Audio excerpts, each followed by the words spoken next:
We've got some very interesting new feats from Strixhaven that you may want to try fitting into your games. In particular, did we just get a better version of Magic Initiate?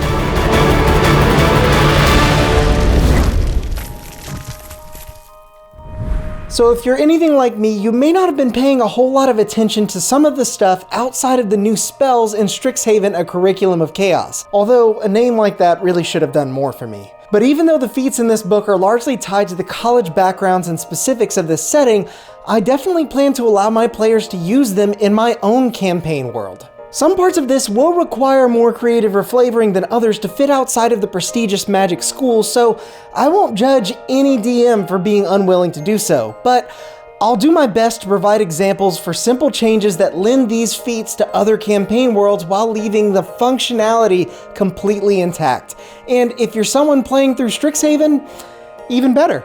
Now let's jump in feet first with Strixhaven Initiate, which allows you to choose one out of Strixhaven's 5 colleges and subsequently 2 out of 3 cantrips associated with that college, and a first level spell from one of 2 class spell lists noted. We'll go over the specifics of that in just a moment, but after doing so, you'll be able to cast that spell once for free per long rest and with any spell slots you have, using Intelligence, Wisdom, or Charisma as the spellcasting ability modifier, which you'll choose when you take this feat.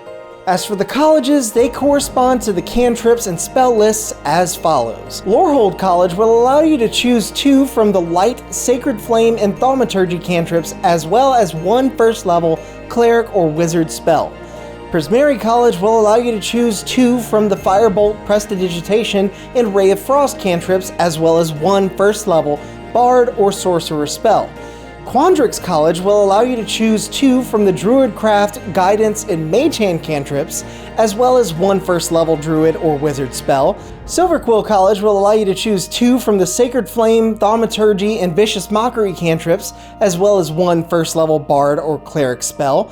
And Witherbloom College will allow you to choose 2 from the Chill Touch, Druidcraft, and Spare the Dying cantrips, as well as 1 Druid or Wizard spell. Now, with each of these options corresponding to this setting specifically, they do also tie in quite closely with the backgrounds available in this book. I'll save that for another video very soon, but you may want to keep that in mind since that one relation may be the biggest issue raised against including all of the options here in your games, as I don't find this feat on its own to be all that crazy. It actually seems like a better version of the Magic Initiate feat that we already have. As for the flavor, while aspects are tied to Strixhaven, it should be easy enough to change what you need in order to have this fit in your own setting. For example, you could simply rename the colleges, or the character could have even attended some nameless school of the arcane. So long as they follow the actual mechanics for this feat, I see no reason why that couldn't be done. This next feat, however, could be a little trickier to handle. But before all that, even if you don't like school, at least be smart enough to like the video and subscribe to the channel if you're enjoying the content. Thanks. The next feat, Strixhaven Mascot, is an interesting case because it requires 2 specific prerequisites. Firstly, characters must be at least 4th level in order to acquire this feat, a confusing restriction whenever most groups don't allow feats before that point anyway.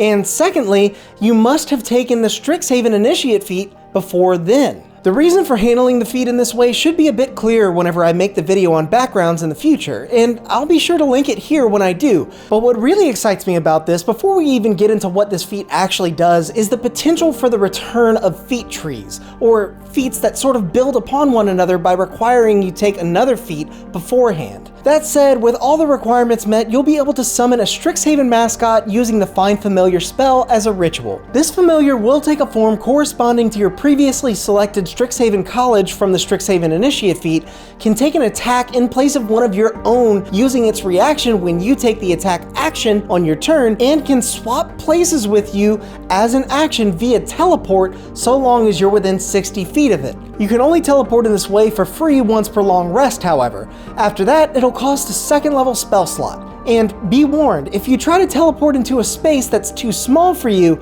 the ability will fail and the teleport will be wasted. Now, you might think that this feat is where you draw the line on inclusion for your own setting, but the familiars themselves are actually flavorful enough to stand on their own without being identified as mascots. So just don't call them that. Instead, they could be tied to a character's backstory as a pet or protector in some way, much like just about any other familiar. And here, all this alone might not quite pique your curiosity for a feat like this, but maybe you'll change your mind after seeing the stat blocks for each of these very special familiars. I won't go over every little thing here, but I'll at least be touching on the most noteworthy features of each. Beginning with the Spirit Statue Mascot from Lorehold College, we have a medium construct with a pretty respectable 14 AC, 26 hit points, and a +5 skill proficiency in Arcana and History, and a +3 in Perception. And it's got a passive ability called Death Burst that activates when it's reduced to 0 hit points, forcing each creature within 5 feet of it to succeed on a DC 12 Constitution saving throw or take 1d6 radiant damage. As for its actions, this familiar can make a slam attack with +4 to hit, dealing 1d6 +2 bludgeoning damage, but what's more important for this thing is its Council of the Past ability that it can use twice per day. This allows the Spirit Statue to touch a creature and grant it a d4 to add to any ability check of its choice within the next 10 minutes. While not really suited for combat, this familiar vibes right along with the Lorehold flavor of getting the most out of your skill checks and proficiencies. And in a pinch, you could always throw it in the middle of a bunch of baddies and see if they take any radiant damage when they fell it. Next, we'll have a look at the Art Elemental Mascot from Prismari College, a small elemental with 11 AC and 18 hit points, so it's a little more squishy than the last one. It gets a +4 to performance, is resistant to cold and fire damage, and is immune to poison. This familiar will also get the Death Burst ability, though it works a little differently here, causing creatures within 5 feet of it to be blinded for a minute against a DC 11 Constitution saving throw. Although that creature can repeat the save at the end of each of its turns, I definitely prefer this to just a little damage.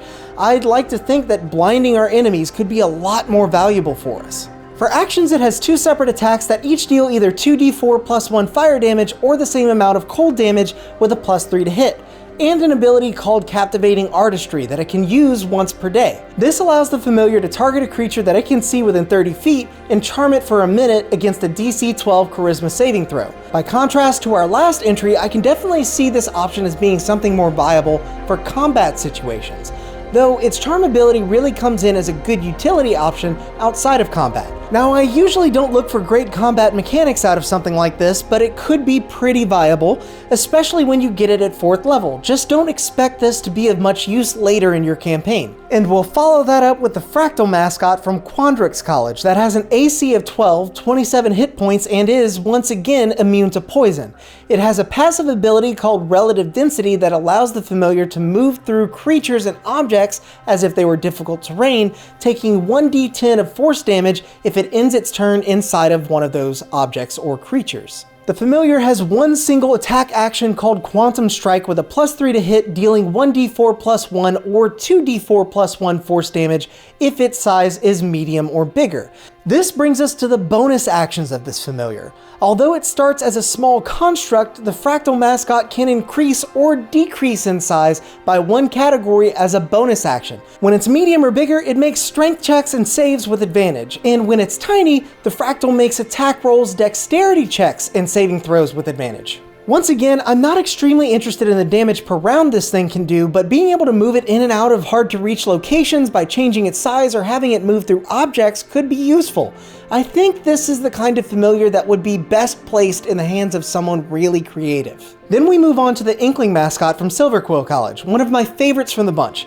This tiny ooze has an AC of 13, 18 hit points, and a 30-foot fly speed with hover. It gets a +5 to stealth, 60 foot of blind sight, immunity to psychic damage, and immunities to being blinded, charmed, deafened, exhausted, or prone. Even from just this description, you'd probably rightly guess that this thing is made for scouting. It can even move through a space as narrow as 1 inch wide and can hide as a bonus action while in dim light or darkness. And if it needs to escape after being spotted, it can use its ink spray ability once per day as an action, blinding a creature within 15 feet of it until the end of the Inkling's next turn, unless it makes a DC 12 Constitution save. Of course, it does have an attack action as well with a +5 to hit and 1d4 +3 psychic damage, but that's not really what I care about here. This is probably the best familiar option for scouting in my opinion, and you can even get creative with the teleport feature to slip behind locked doors or past enemies, though I suppose other options do offer similar utility. That's right, you shouldn't forget that you don't have to see your familiar whenever you teleport, so this could easily get you around corners, onto rooftops, or past traps quite easily. All this on top of being extremely stealthy makes this one familiar you don't want to sleep on. Last, let's cover the Pest mascot from Witherbloom College, another interesting entry that many have taken a liking to. This tiny monstrosity has an AC of 13, 22 hit points, and 60 feet of dark vision. And while the first half of the stat block might be relatively unassuming, it's the regeneration ability that so many enjoy on this familiar. This ability allows the Pest mascot to regain 5 hit points at the start of each of its turns if it has at least 1 hit point, though the ability is negated if it does take fire damage that turn. This gives the creature a little more longevity, but with its bite attack only dealing 1d4 +2 piercing damage, you may not think to use this in combat that often. However, I think the intended unsung hero of this little guy is its Spiny Hide passive ability that states that the pest deals 1d4 piercing damage to any creature grappling it or that is being grappled by it. Truthfully, this doesn't amount to much, especially at lower levels, but in combat I'd probably forego using its bite attack until I got it grappled onto an opponent. From there, sucking like a leech, the pest could gain hit points and deal out passive damage while also making bite attacks every single turn. Sadly, this doesn't scale all that well, and the grapple attack wouldn't even work on anything larger than a small creature. Realistically, even though there are so many fond of this one, it's nowhere near first on my list. But with all of these other options available to you, it's hard to deny the utility of this particular feat, even if it does necessitate the taking of the first. I'll definitely be allowing my players to include them in all of my own games, and I look forward to all of the interesting builds that I personally might make with them moving forward. If you're interested in that too, you'll probably want to take a look at this video next that goes over some great spell options that you could take with these feats from the same book. But before you go, don't forget to hit the like and subscribe buttons, and until next time, go out there and make some chaos.